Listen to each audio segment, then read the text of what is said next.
Hello, welcome back to another video, and today I'm going over the best possible squad for the U-20 national team for this summer's U-20 CONCACAF Championship. Other than the World Cup, the U-20 CONCACAF Championship will be a tournament to watch if you're a USMNT fan. It has had many high-profile names throughout the years for the USMNT. Like I remember Sergio Dest back when he won it, when he played with the U-20 national team, but I also remember other names as of late. 2025, we saw Nico Shakiris.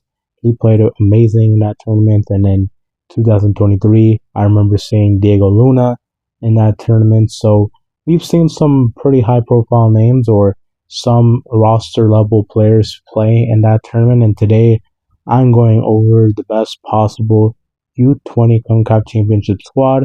Like, again, I have to say this, not every single name is going to possible is going to be able to play this for obvious reasons. Some players are already important to their MLS teams or in whatever league they play in. So again, I have to mention this. So this is not the most likely one, but it is the best possible one that I can think of. So yeah, let's get on with the video. But before we continue, I'd like to tell you guys to like and subscribe, because it is very important that you guys like and subscribe so you guys can never miss another video. And also, not to forget to follow me on X and on TikTok, because there will be more content for you guys on those pages. So let's get on with the video. Starting off in goal, I do not know much about the keepers that we have for this level, but from what I see names like Aiden Stokes, Giorgio Di Marzo, and Zach Campanolo. I think those are probably going to be the most likely ones. I think the Red Bull New York has another keeper other than Aiden Stokes that he's been playing pretty good with the second team. But just going off with who I've seen in the past for the U18s and the U19s, I think these are the most likely names. Aiden Stokes looked pretty good in the U17 World Cup, and I think he's going to be the starter for this cycle. And I think a positive about him is that he's most likely going to be available for both the U-20 CONCACAF Championship and the U-20 World Cup, most likely. Last time around, we had obviously Diego Cochin, and we also had Julian Eystone. I think they're better prospects when compared to Aiden Stokes, but a drawback from them is that Diego Cochin was already a top 3 choice goalkeeper at Barcelona, and Julian Eystone, well, he's coming up the ranks in Brentford. So I think an upside from Aiden Stokes, I think, is going to be available for both tournaments.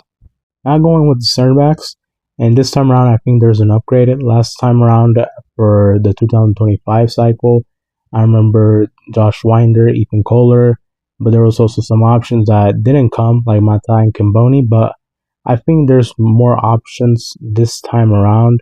I remember last time around, well, no Kai Banks could have been a choice, but that was just fantasy. But for this time, I think this is an upgrade. I think Chris Cupps has to be there. I think he's one of our best center back prospects, and I know he hasn't played a lot for the Chicago Fire, but I hope that he gets some minutes at least during Leagues Cup after this tournament. But I think he should still be on there just because he's one of our best center back prospects. Andre Chirilia from Cincinnati. He came out on a little bit under the radar, but he's looked decent for his age. And he started a couple games in CONCACAF Champions Cup. Then he played a little bit in the MLS. And the MLS, I think, he's looked okay so far. And I hope he starts to get more minutes throughout the season. Maybe towards the end of the season and Leagues Cup, maybe he could even be a starter for Cincinnati. That's what I hope. Ian James, I think he should be on there. Sporting KC have just been so awful, so I think they're going to let him be on the roster for this tournament. And Ian James is a pretty interesting prospect to me. He has a very good physical profile. He's big, he's strong for his age. But more importantly, I think he's got some pretty decent vision for his age. And I think with the right developments and the right coaches around him, I think he could be a pretty decent center back for the USMT in the future. Then there's Brandon Days from Louisville City. I haven't seen much from him, but I've seen he's been a starter for them. So getting minutes at the USL, I think that's good enough to be on this roster There's also many other options in the USL, which kind of surprised me. I wasn't expecting them. I know there's a center back in Sacramento, but the one that is a little bit more high profile, and he played in the U-17 World Cup. I remember it was Hamuda from Birmingham Legion. He looked pretty decent next to Chris Cupps, so he's also another possible option. But I think these should be the four. Now let's continue with the fullbacks, and I think this is where we start to get a little bit into fantasy. And starting off with Peyton Miller, I don't think we're going to see him at all during this U20 cycle. He's right now basically a penciled-in starter for the New England Revolution, and I think he's going to prioritize his career so far with the New England Revolution. He's going to prioritize this season to try to get a move to Europe. I think he's not going to want to play with the U20 national team again. Another one, Matthew Dos Santos. I hope that Dos Santos can play with this U20 national team. He's very different when compared to our fullbacks that we produce here in the MLS. Instead of the fullbacks to just hug the touchline and just run up and down, he's a little bit different. He's someone who likes to invert a little bit, and he looks like he's more able with the ball. I do understand that the guy is pretty inconsistent, but I think with the right development, the right coaches, he can be a very good fullback. He just needs to develop that defensive side of the game, be a little bit more consistent. He's got the tools, but I think with the right development, he could be a very good fullback. Now going with Pedro Guimaraes, there's many other options, but I think I'd rather see Pedro Guimaraes. He looked pretty good at the U17 World Cup. He's a very good attacking fullback. He's going to be moving to Eintracht Frankfurt sometime soon, but I do hope that Frankfurt does let him play in this summer's tournament. And I think he's going to be a very interesting prospect. He should be loaned to the MLS for a little bit before he makes that move to Germany, but I think he's still a very good prospect, and I want to see him here. Other possible names include Niall Pierre, and there's other options too in the MLS Next Pro, but Niall Pierre right now is a little bit more high profile. He's playing pretty good in the Danish second division, but I do hope we get to see Niall Pierre play sometime soon at a higher competition than what he's playing in right now. Going with the midfielders, there's plenty of options here that have had a good amount of MLS minutes. Starting off with Kevin Sullivan, I've expected more of Kevin Sullivan than what I've seen so far during this season, but still, the guy has still accomplished some pretty good feats. He's right now the second youngest goal scorer in MLS history. Also, the guy looked pretty good at the start of the year in the CONCACAF Champions Cup. Albeit he played against very poor opposition, but still he looked amazing. Against Club America, I think he looked pretty decent. He could hold his own against one of the best teams in the region, at least historically. And he started to start a couple of games for Philly. I do understand that Philly's been pretty awful this season, but that gives me even more of a reason to think that he could be on this roster because Philly's season is practically lost. So I think we should see him there. But I think the best midfielder on this list has to be Adri Mehmeti from Red Bull New York. He's been amazing for Red Bull New York so far this season. He's a holding midfielder. I know, technically he's a defensive mid, but he's more of a holding mid. He is a very good playmaker. When he starts off building, he's pretty good with the ball. Very good vision. He's very shifty as well. He's not the best athlete, but I think his positioning helps him out a lot when defending. And the fact that he's not a very good athlete, I think that's even more of a good sign because when he starts to develop physically, when he gets stronger and faster, I think he's going to be a very good midfielder for the USMNT in the future. I expected more from Johnny Shore from this season with NYCFC. He started a couple games last season. He looked pretty good in the playoffs. I don't understand why they're not giving him a lot of minutes so far this season. It's pretty frustrating. But I do hope seeing him here in this summer's tournament. And I do hope after this tournament, at least they give him a couple minutes during Leagues Cup. Going with Schneider Brunel, he's looked pretty good for the Sounders in both the MLS and in the CONCACAF Champions Cup when the Sounders were in the tournament. He looked pretty decent in both tournaments. and he's done a pretty decent job in replacing Obed Vargas. Then we're ending up with Drew Terry from LAFC. He's playing like a little bit of minutes for a team that's not well known for giving minutes to the youngsters. So that's a promising thing to see, and I do hope to see him here in this tournament. There's also a couple of other guys that could like technically jump into this conversation. I do know there's Marvin Diels from Eintracht Frankfurt.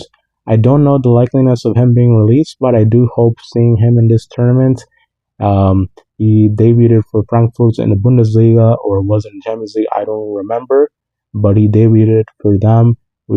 I think another option is Cullen Gusky from Orlando City, and I remember there was another one. There's a defensive mid from RSL, but there's plenty of options for this team, and there's going to be a lot of competition. Now going with the wingers, and now we're going with fantasy because a player that I'd wish to see in this tournament is Xavier Gozo. I don't think he's going to be playing at all in this tournament. The more realistic question, or the more important question should be, is he's going to be playing in the World Cup or not, because he's been excellent for RSL and he scored a lot of goals. He's very dynamic, and his end product has gotten so much better. The guy looks so dangerous in MLS right now. He's playing at an all-star level. And the more important question should be is that should he be on the roster for the World Cup? I think at the very least he should be on the roster for the first camp after the World Cup, because he's been so amazing in the MLS of RSL. I think he's going to go to Europe either in the summer or after the season, so I don't think we're going to see him at all during this U20 cycle. But there's still a couple of other guys, and I think this is an upgrade when compared to the last cycle. Matthew Zalbert is going to be a player to watch if he decides to play at the U20 CONCACAF Championship.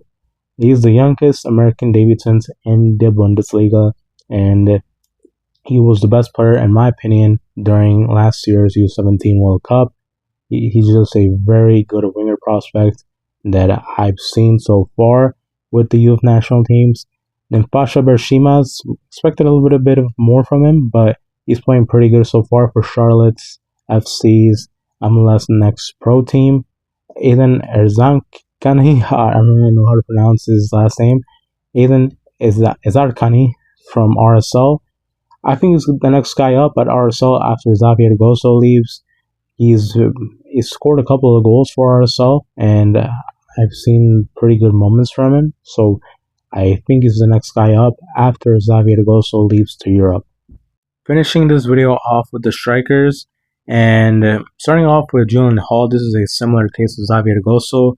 The more important question should be, should he be at this summer's World Cup? Because the guy has been so amazing for the Red Bull New York. He's been scoring a lot of goals. On top of that, he's the youngest player to score a hat-trick in MLS history. So the guy's been amazing so far for Red Bull New York, scoring a lot of goals.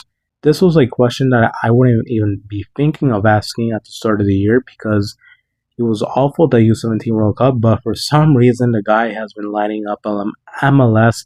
I do not know what happened in that tournament, but Julian Hall has been lighting MLS on fire, and he should be at the very least be at the first roster after the World Cup, because he's been amazing. And alongside Xavier Gozo and Adri Mehmeti, all three of them should be on the roster for the first camp after the World Cup, because they've been amazing so far in MLS, and they've just been lighting MLS on fire. But I think a name we should see there should be Justin Ellis from Orlando City. He has been very good with Orlando City so far. Orlando City's attack has looked far better with him after he got called up from the second team. And again, Orlando City does it again, integrating players from their second team to their first team. This should be a strategy that more MLS teams should use. And again, Orlando City being an example for the MLS. But I think a name we should see alongside Justin Ellis for this summer's U20 CONCACAF Championship should be Chase Adams. Adams right now hasn't gotten a lot of minutes for the Columbus Crew, but he's looked pretty decent so far with their MLS Next Pro team. And on top of that, he's also a very good physical profile. He's big, he's strong, he's dynamic. So I think him and Justin Allen should be the strikers for this summer's U-20 CONCACAF Championship. So yeah, this is all I have to say. Thank you guys for watching. We'll see you guys in the next video. Bye-bye.